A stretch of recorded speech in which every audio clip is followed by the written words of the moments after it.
I had the time wrong. I'm so sorry. Are we still good and able to do it? Oh yeah, absolutely. Okay. Can you just give me like a couple minutes here? Sure. I'm just gonna throw a better shirt on. Okay, I'll be right back. Yeah. Let's all go to the lobby. Guys, I wasn't out somewhere. I was actually here the whole time. Oh. I for some reason I thought it was like 5. I don't. Hang on one second. Let me just elevate this a little bit. You're good. Jesus. I'm from the East Coast. I pride myself on being on time. Like this is one of my biggest pet peeves when somebody wastes my time, and I hate wasting other people's. Apologies, mea culpa. Is this enough light, guys? Oh, you're good. It looks good. Probably doesn't matter. Okay. If you're good, I'm good. Yeah, absolutely. Sean, how are you? I'm good. I'm doing really well, actually. Very nice. I'm doing really well. Let me do a quick introduction, and then Sure. We'll just dive into you. Okay. Perfect. Right on. Start it up. Start it up. All right, let's do it.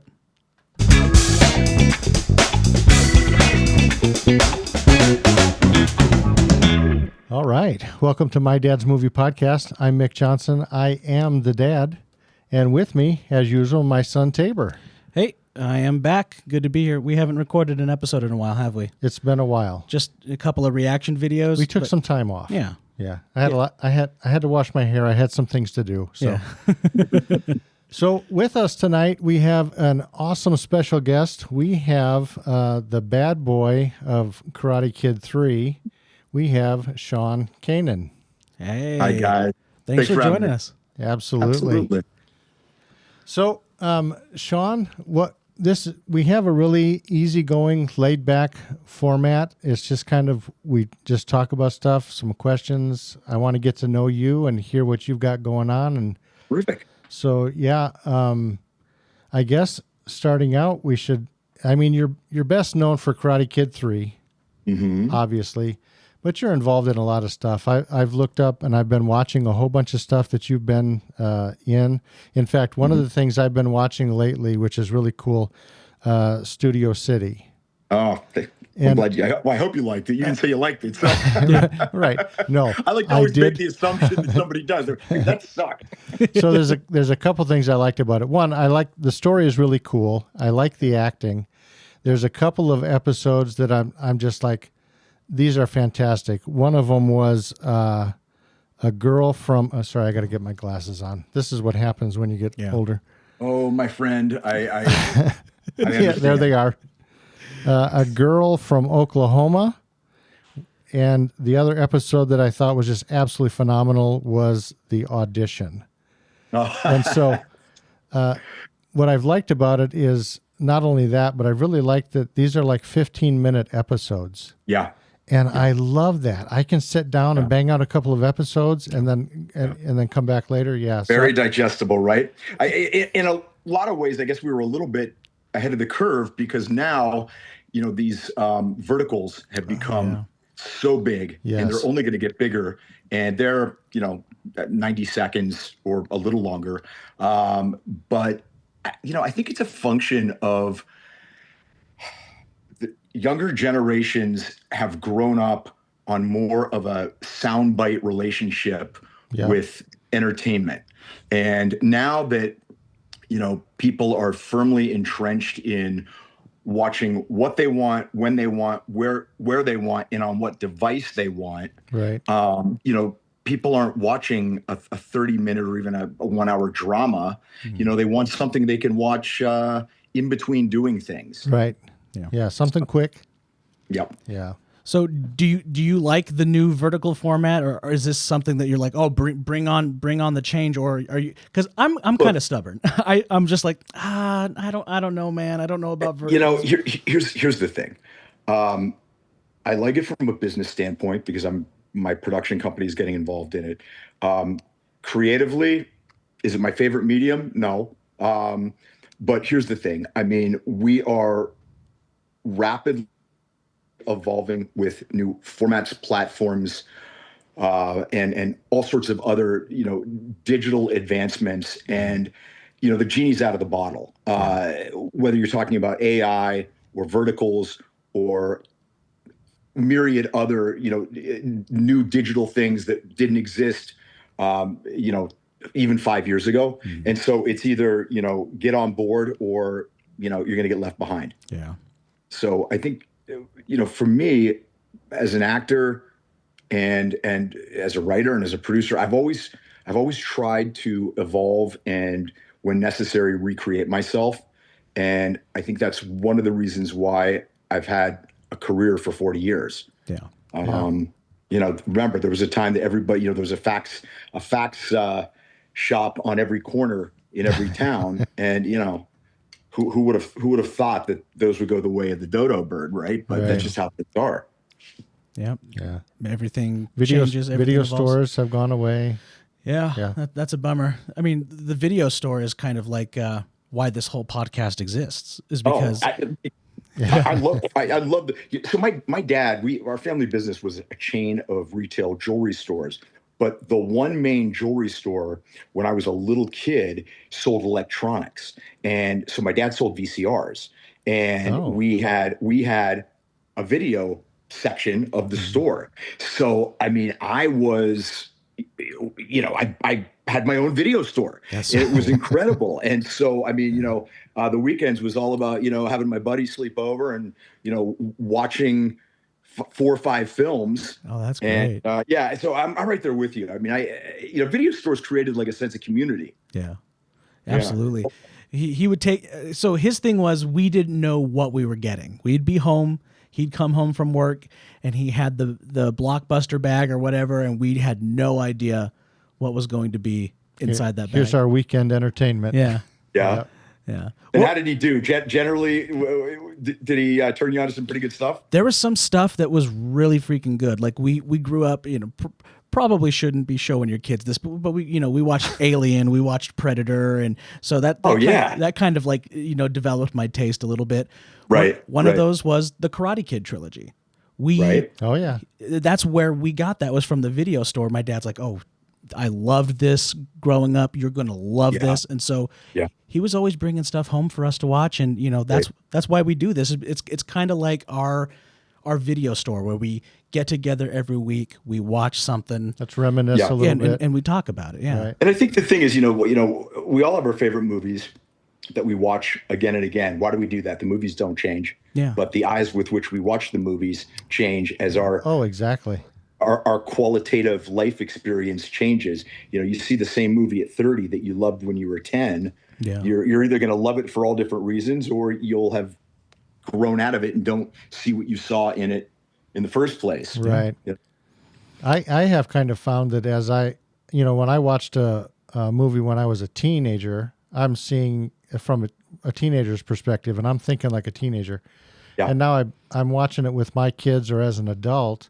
Yeah. And I have a completely different perspective of, who the bad guy is and who the good guys are and everything. Yeah. It just kind of changes. We have a running joke that now that we're adults, we watch Ferris Bueller's from Rooney's point of view. Rooney's the good guy. Just like, dude, that kid needs to be at school. That's funny. So growing up and having kind of a video store, what did you guys like? Did you and your dad, did you guys have movies that you would watch, or was there anything in particular that you really remember that? I remember mostly watching movies with my friends. I remember that we probably watched The Warriors about 100 times. Okay. What else did we watch? The same ones you watch: Predator, Alien, Rocky, all the Rocky films. Oh yeah. Gosh, I'm trying to think what other films I really loved when I started. I liked The Godfather pretty early on. What else? That's my favorite. Yeah. Oh, I love that movie. I watch that at least once a year. I remember I really, and still do, like sort of dystopian sci-fi, like Rollerball and Logan's Run. And those were the classics. Soylent Green. I really enjoyed Omega Man. Oh yeah, those are great movies. Yep. Rollerball is one that's on my list. The original. The original. I'm not. Well, You've got it's an absolutely brilliant movie, and as cool as the action is, it's got a really fantastic story. And John Houseman's in it, who is brilliant. And James Caan's terrific in it too. Yeah, it has nothing to do with the abomination that was the remake. I mean, don't even remotely judge the original on that. You'll love it. So we probably shouldn't compare those two on on a show, I guess. I don't know. I think it'd make for a good episode. I think. I don't know. No. But yeah. So Sean, what brought you to LA? What brought you towards acting? I mean, I know that you were doing karate for before that, right? Yeah. I knew that I wanted to act from a pretty young age. I went to school I went to Boston University for 2 years, took my first acting class, and that kind of solidified it for me. And I was like, all right, I want to do this. I was studying political science at the time.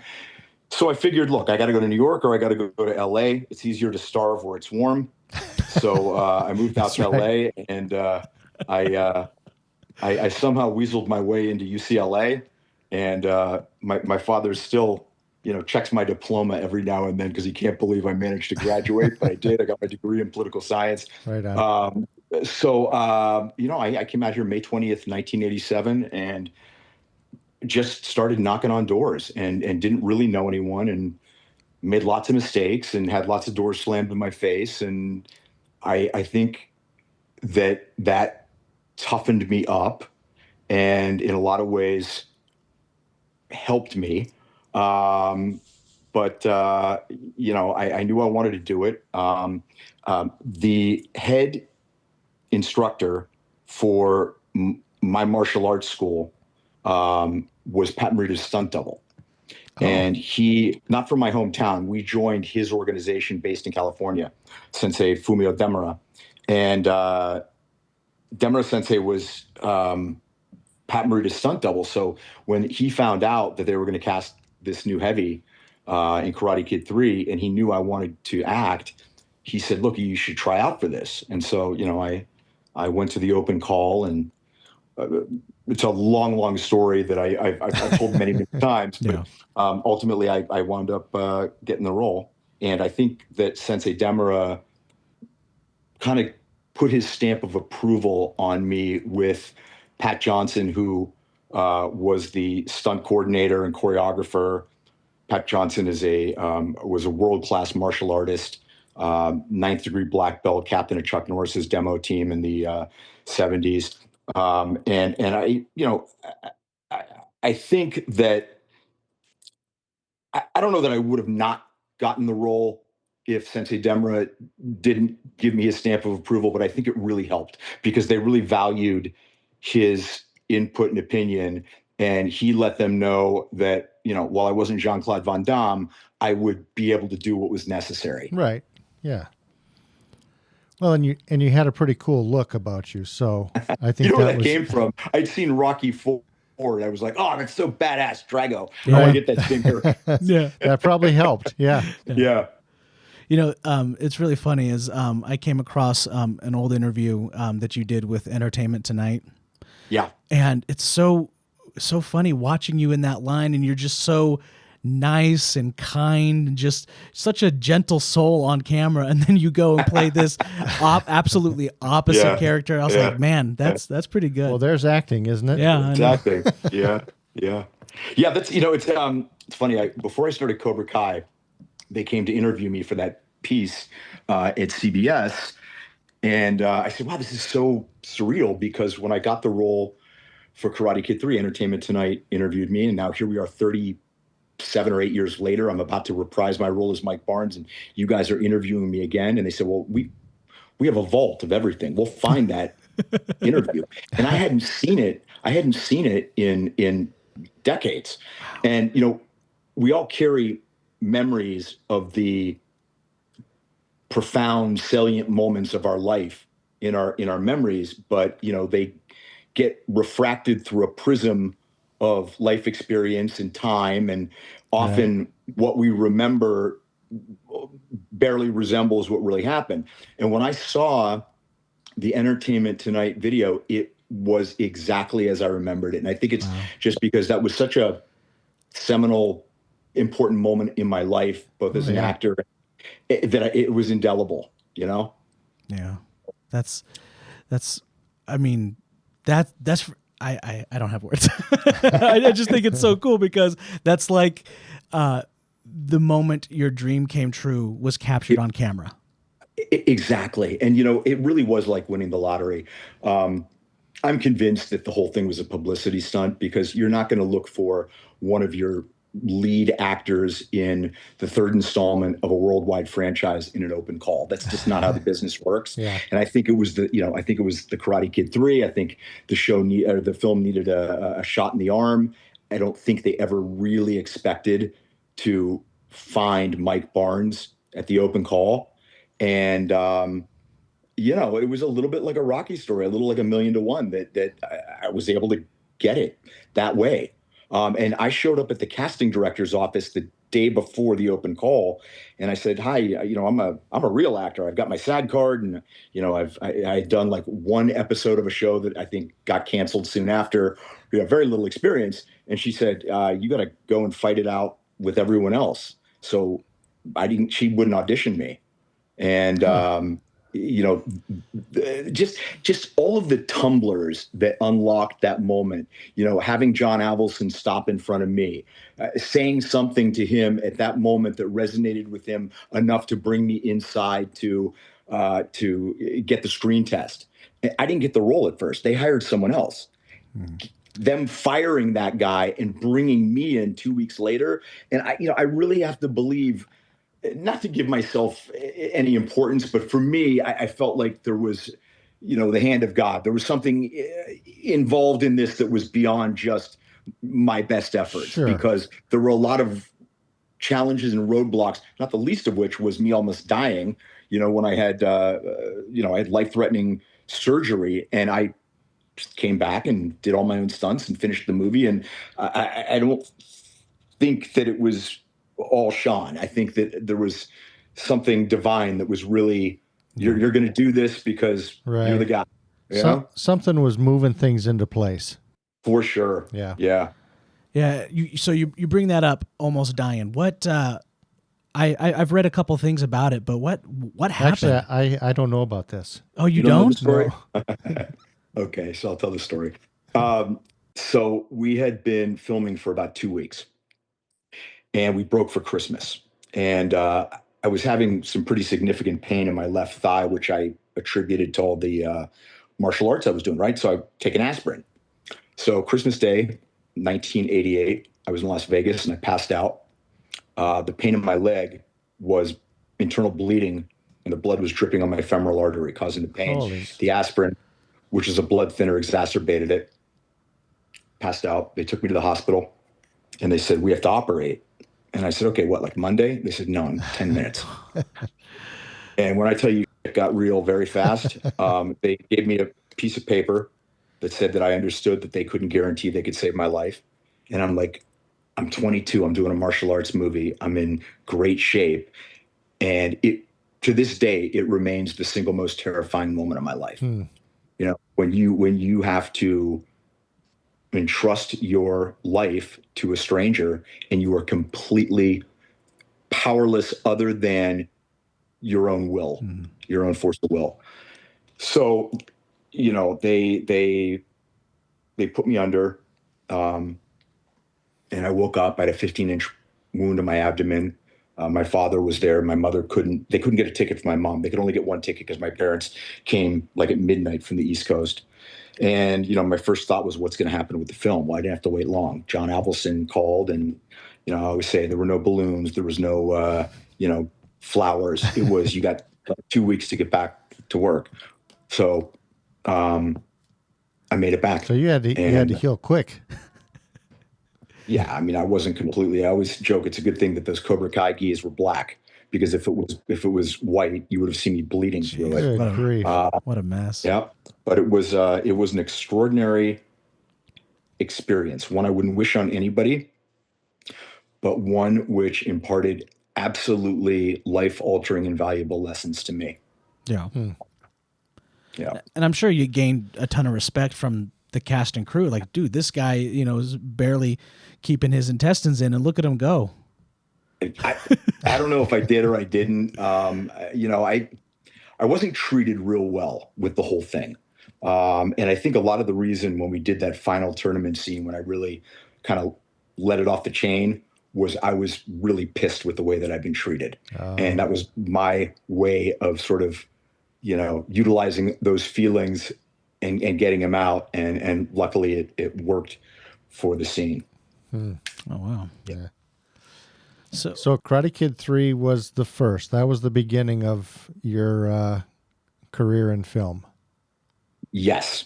Okay. Yeah. From there, I did The Outsiders, which was a short-lived television series that Francis Ford Coppola produced. Yep. And then I did something for Oliver Stone, which was a television movie based on a book. And then the phone stopped ringing. And I said, well, what's going on here?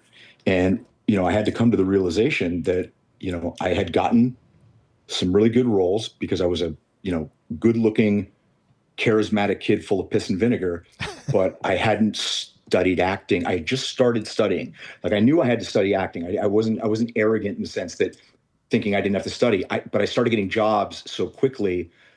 I didn't have time to really be in class. And so I made a conscious decision that I was going to do a play.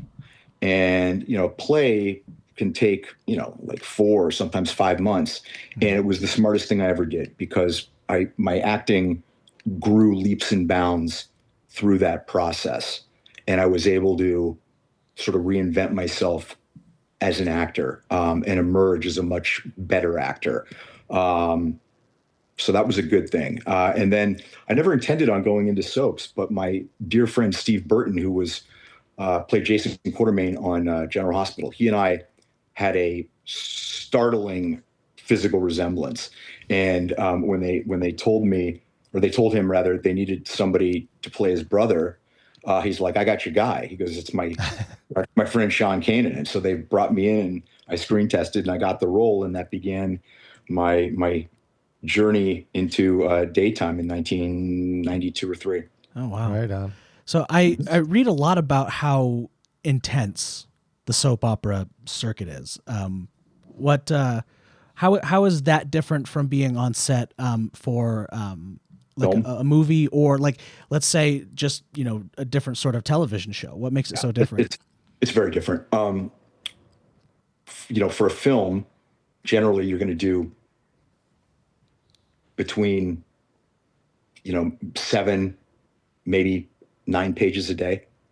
So on the soap, we do as a cast, we do probably about 90 pages a day. We do a show and a half. Now, I might not be in all of those, but for instance, let's see, I happen to have this with me right here. So this is, all of this is just for one day next week. So and this whole stack here is for another day. So we have time off. I mean, we're only in production 4 days a week. We work for 3 weeks, then we have a week off, and we have a month off for sort of spring break and a month off in the summer. And we actually have a couple weeks off for Thanksgiving and Christmas. So we have a lot of time off, but when we work, it's extremely intense. That's insane. It's like you got to bring your A game, and we move very, very quickly, and you have to be able to work at that pace. So when I was doing Studio City, I knew I wanted to cast a lot of daytime actors. First of all, because the subject matter is about an aging soap star, but I knew that if I rewrote a scene and gave it to one of my friends who was a daytime actor and said, you got 20 minutes to learn this scene, no problem, they'd do it. And, they didn't let me down. That's freaking insane. I can't, I mean, I struggle getting 9 pages done, in a day. That's a lot to me. I kind of picture that, working on a film, you're doing take after take after take and getting things. The luxury. Right. It's a luxury. Yeah. And with the soap opera thing, I imagine you got to get this done now. Yeah. We got one, maybe 2 takes, and then we got to move on. That's basically it. Yeah. what does the coverage look like? Is it, just Well, it's the reason we can move so quickly is because the light. So when you do a film, they have to light the scene. They'll bring the actors out, they'll block it, and then they'll send you away, and then the camera department and lighting department work together and they light the scene, right, which can take a couple hours. Yeah. We have overhead lighting that always stays there, and it's on a computer. It's a grid that's on a computer, so the lighting director will program in what the lights are based on the actor's movement, and when we take the stage, it's all done. So there's no waiting at all, and we have 3 cameras. So there's no master shot and then punching in for coverage and all that stuff. It's shot like a sitcom. It's 3 camera. Oh yeah. So it allows them to move very quickly. Yeah. So like a wide and 2 closes is kind of what that looks like. Basically. Yeah, more or less. Yeah. Wow. Gosh. Yeah. I don't know if I could work at that pace. That's insane. To be able to do that, that's incredible. You guys are absolute monsters. Yeah. I mean, you got to be a bit of a beast to be able to do 35, 40 pages. And, you can only keep so much in your short-term memory. And so a lot of times, you're running scenes on breaks, you're running them on lunch with your partners and everything so that it sticks.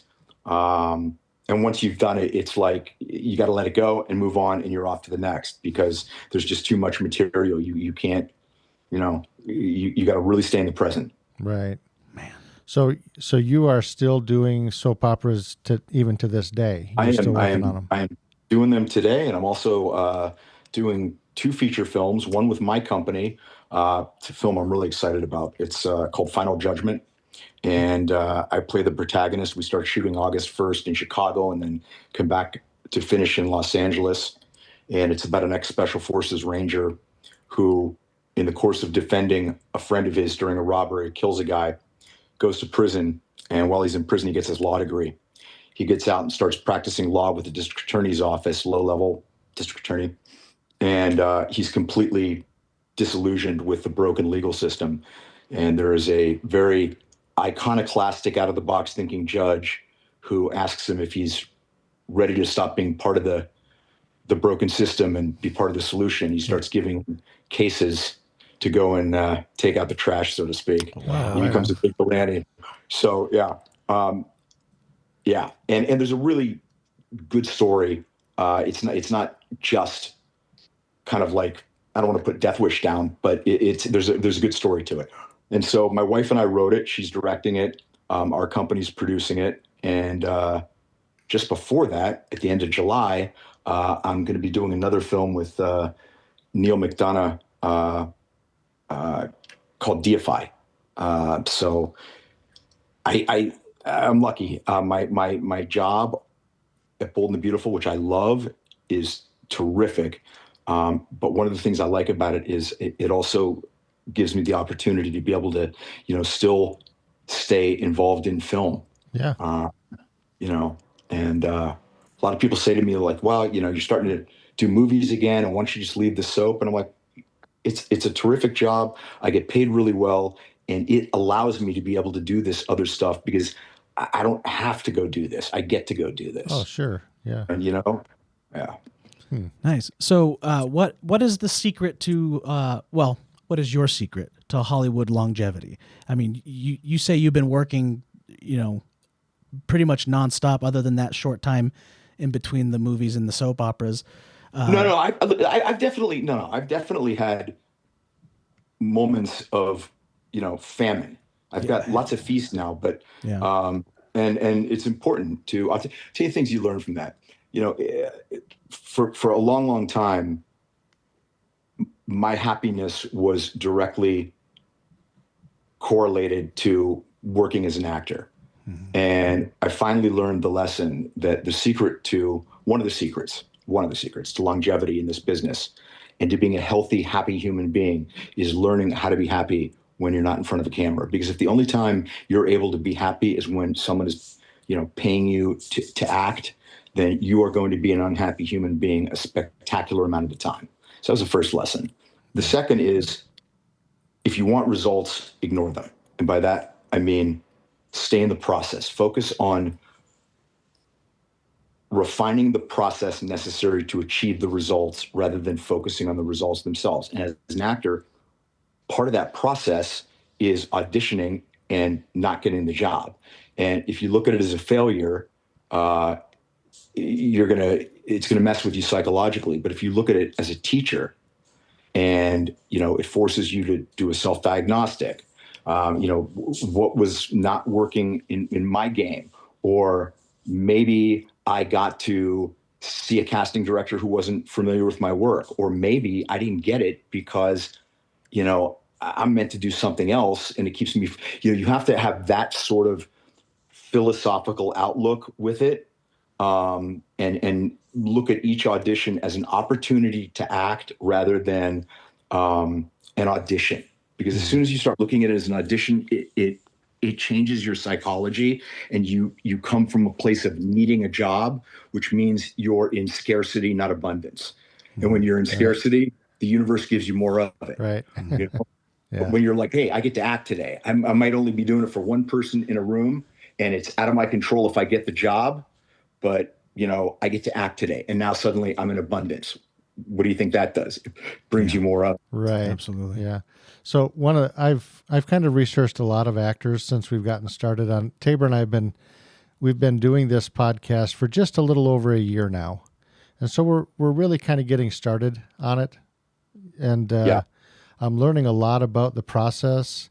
I love getting to know the actors and the process, and talking to directors and Right. watching different movies.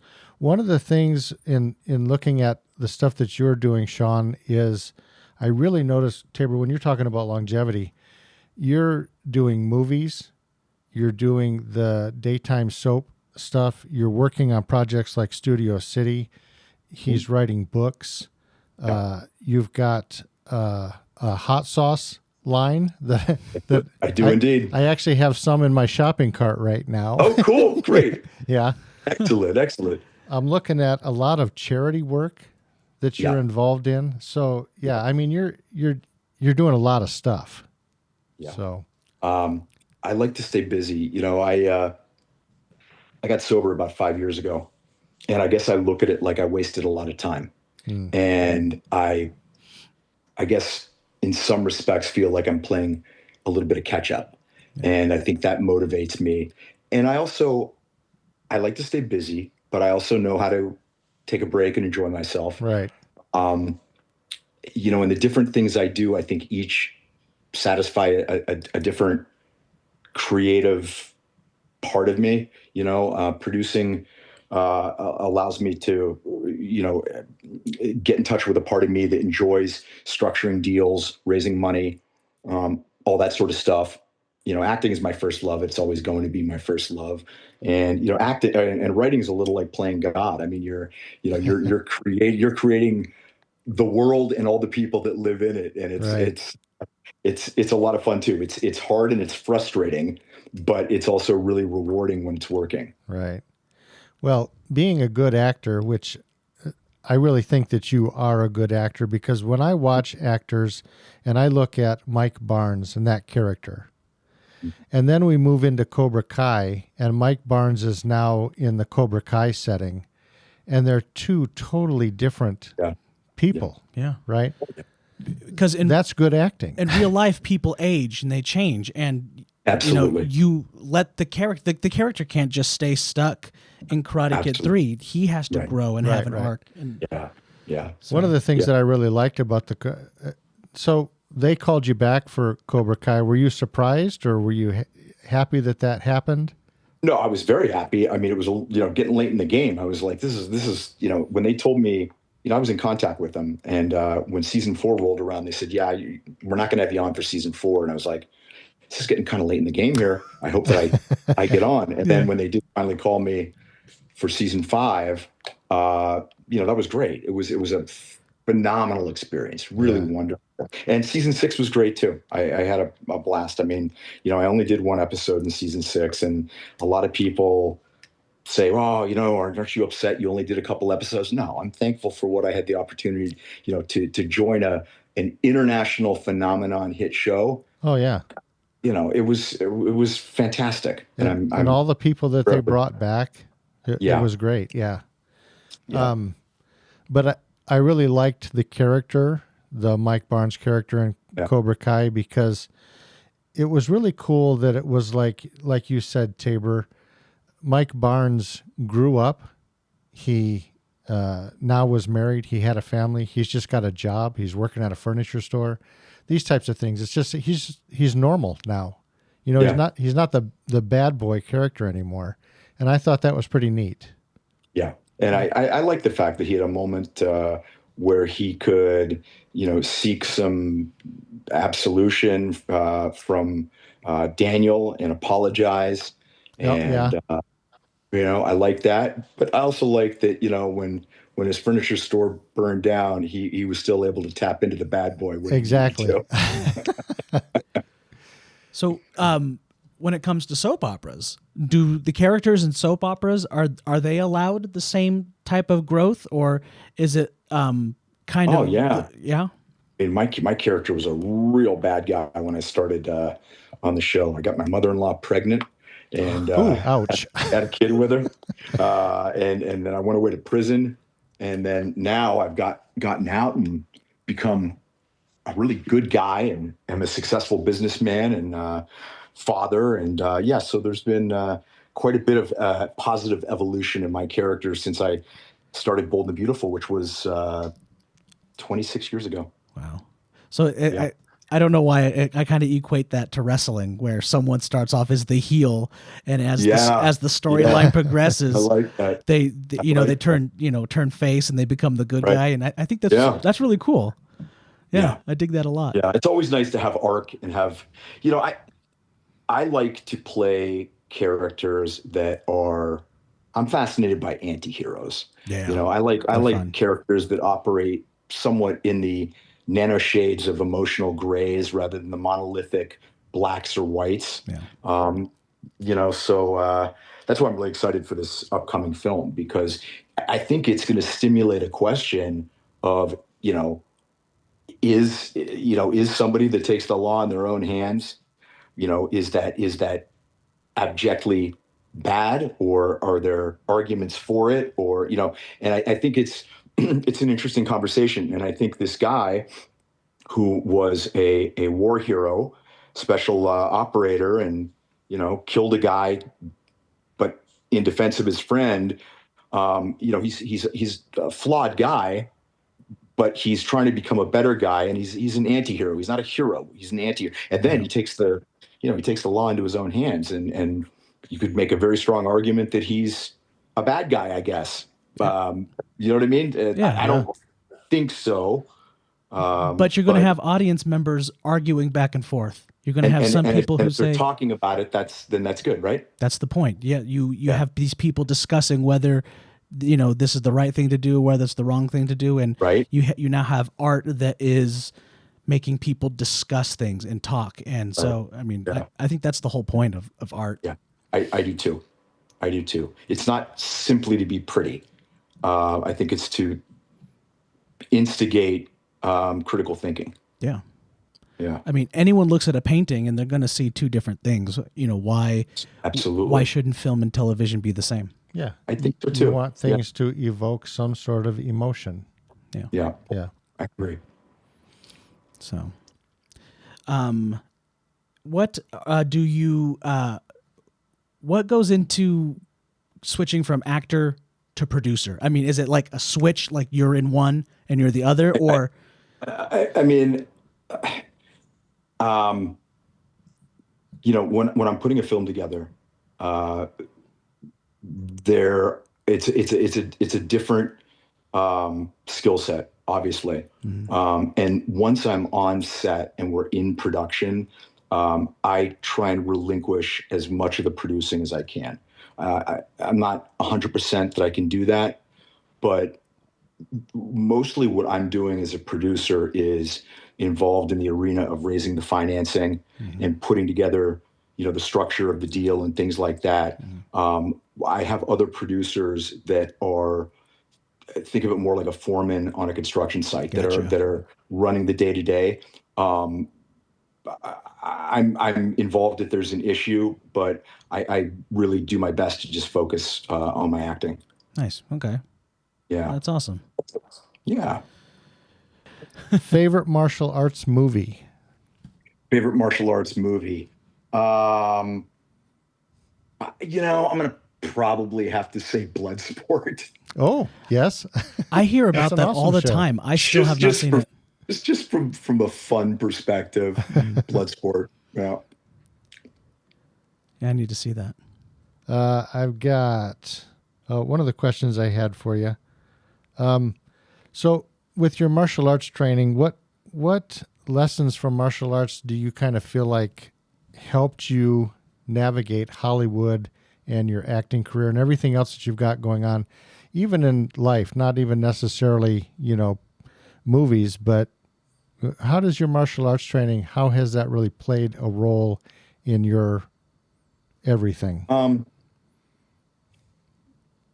One lesson I think that has helped me is, I try to retain a sense of humility, humbleness, groundedness, down to earthness, and being respectful, trying to be respectful of everyone.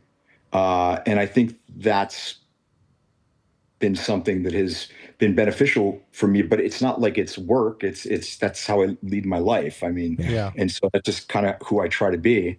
And I think a lot of times, people get caught up in an idea of who they are, and that doesn't always bring out the very best behavior and qualities. Yeah. And although I have certainly made my share of mistakes along this journey, I've always tried to be, a humble, decent person. And I think that's one of the tenets of martial arts is, empathy and kindness and strength and respect. Yeah. So, growing up, who has been one of the biggest influences for you in your life? Well, my father, first of all, my first martial arts teacher, Sensei William Stoner, for sure. I would say those two are the first two that come to mind. Right on. So, we had mentioned Pat Morita. I forgot to say today is Pat Morita's birthday. Is it really? I did not know that. It really Wow. is, yeah. Happy I birthday. didn't know it until today when I was kind of doing some research. That's Really? really cool. Yeah. That's Wow. great. When it comes to martial arts, do you still compete at all, or No, I don't compete. No. No? I do still do some training, but I don't compete. And I'm going to be doing some martial arts in this upcoming movie. But no, I'm going to be 60 in November. oh, Yeah. you don't even look it. You look great. Thanks, Mike. I appreciate that. So, no competition, but I like to put the gloves on and spar, and Yeah. I still, for the most part, am able to do everything that I was able to do when I was younger. Yeah. Which I count myself lucky. But you just gotta, you gotta compete against yourself, who you are now, not against who you were when you were 20 years old. Right, You have to push yourself, but have realistic expectations. Yeah. Right on. So he's the martial arts guy. I'm the movie guy. What have you seen in the last year that has just been something you can't stop talking about? Like, what is the coolest movie you've seen this year? Maverick was pretty good. I really, I really liked Maverick. Yeah. I don't care what anybody says. It just, I still have not seen it. Yeah. But I hear it's incredible. I hear that it's better than the first one. A lot of people like it way better than the I don't know first if one. I'd say it's better than the first one, but it's real good. It's real good. Yeah. I haven't gone to the movies in a really long time. Well, you've been busy. Yeah, but it's like you can see pretty much everything in your living room, and not have to deal with all the, all the challenges. But God, I saw an interesting movie somebody recommended last night, and I watched it. It's called They Will Kill You. Have you seen that? I've been hearing about it. I don't know. I had no idea what to expect, and it's at the end of the movie. My wife was like, she sort of liked it, and I was like, say what you want, but at least it was something original, because everything is a remake or it's an idea we've seen before. This was out there. I would recommend it. It was definitely fun. It was definitely fun. So I like that. Gosh, what other movies have I seen? I honestly can't think of any films that I've seen. My wife just went to go see The Age of Disclosure, really liked it. So I definitely want to see that. That's the Right new on. Spielberg, right? Yeah. Yeah. Yeah. Okay. I'm really looking I've forward heard to it's seeing. good. Yeah. Yeah. Yeah. I think it's really cool that you and your wife Michelle, you work on projects together. I think that's neat. Yeah. You have 5 children, We and do. are any of them interested in acting? So Juliet plays my daughter in Studio City. If you remember, Oh, that's my it, beautiful stepdaughter Juliet. okay. No, My I my didn't. I didn't realize that. Yep. My daughter Simone, my biological daughter Simone, is in Paris right now modeling. I call them my kids. They're your Annie, kids. You're right. they're my kids. Annie and Julie are twins. Annie is a makeup artist, and she works on all my productions. Okay. Um, Peter is a 3-time Clio winning editor. So he does all the editing and post production for our movies. He's terrific. He primarily edits really big budget video games. Oh wow. And so it gives him a really interesting perspective to edit film, Oh, and right on. especially action. And then Michelle's other daughter, my other stepdaughter, Giovanna, worked as a producer on our last film, Body Man. And so we're big fans of nepotism. Um, you know, Yeah. the twins, when they were little, we used to call them the twin turns. And, we'd always make them do stuff. And they Right. go, you guys are the twin turns. Go do this, go do that. Yeah. They loved it. You know, my dad, if he had connections in something that I wanted to do, he would do it for me. Oh yeah. So I mean, as much as that's getting kind of a bad rap now, nowadays we're seeing a whole bunch of talk about it on the internet. But what parent wouldn't do that for their child? Well, with Julie playing my daughter in Studio City, I told her, I said, you're going to get up to bat. I said, whether or not you make it to first or go sit back down, that's up to you. You will not get this job if you can't blow me away, because this is my dream that I created this show, Studio City. Yeah. And I will not hire anyone that I don't believe is going to be an absolute asset. And she's very serious about her acting. I mean, she's a very, very, self-disciplined, focused young actress, and she was terrific. She got great reviews, and I looked like a genius casting her, but she just blew us away. I So love that. what brought about Studio City to begin with? Well, I mean, they say write what you know, and for better or for worse, there's not too many people who know what it's like to be a leading man on a soap opera for the last 40 years. Right. This is what I was wondering. When I was watching the episodes, I'm thinking, Yeah. man, I'm just watching Sean Kanan. This is what I'm doing. Yeah. Yeah, it's kind of like a bit of a hyperbolic version of me, I guess. It's something that I wanted to do for a very long time, and it was something that I started working on decades ago, and then it went in my desk, and then I worked on it a little more, and then I hooked up with a couple of partners who started the finance part of it, that started to make it real. And then I brought my wife into it, and I brought our showrunner, Timothy Woodward Jr., who's he's a pretty big feature film director. And I had done a couple films for Tim, and I went to go see him on the lot, ostensibly to go talk to him about doing some bigger roles. And we started to talk about, I said, have you ever thought about doing television? And he said, not really. And I said, well, I got something that if you do it, you're going to win the Emmy.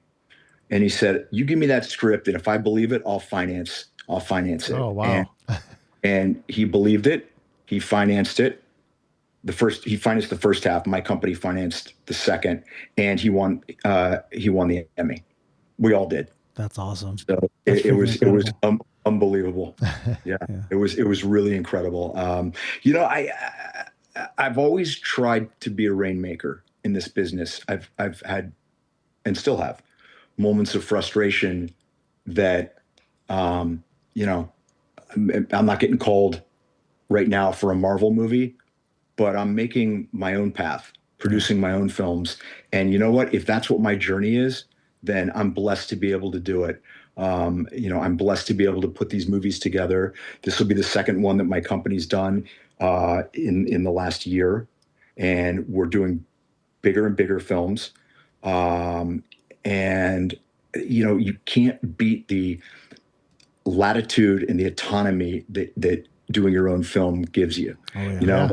So there's a real advantage to being able to write your own dialogue, produce it, have your wife direct it. Do you know what I mean? I mean, usually when you're an actor, you're a gun for hire. It's shut up, hit your mark, and say your lines. Right. You're not there for your ideas. Certainly not about the business aspect of it.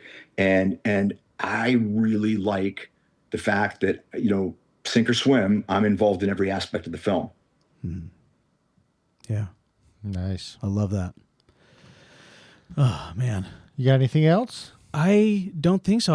I just really wanted to know what movies he's watching. That was my biggest question.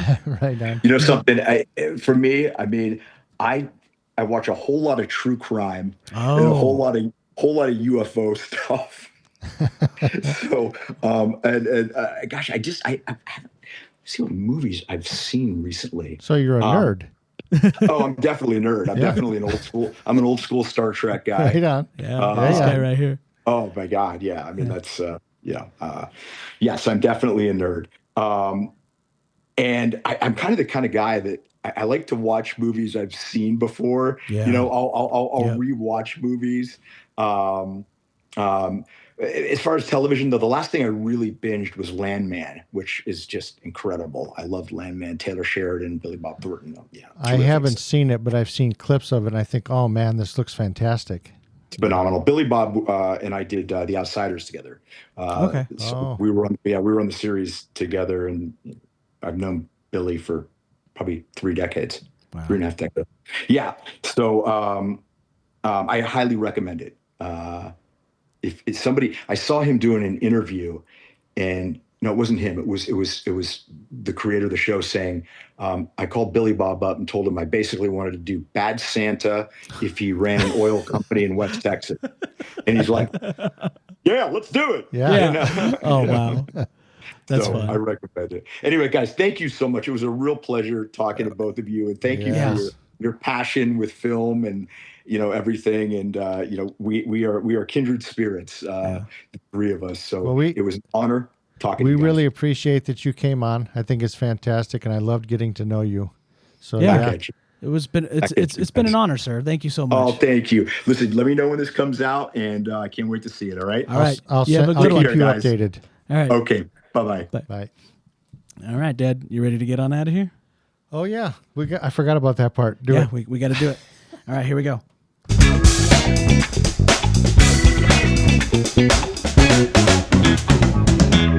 And we're gone. Sweep the leg. Sweep it, Daniel-san.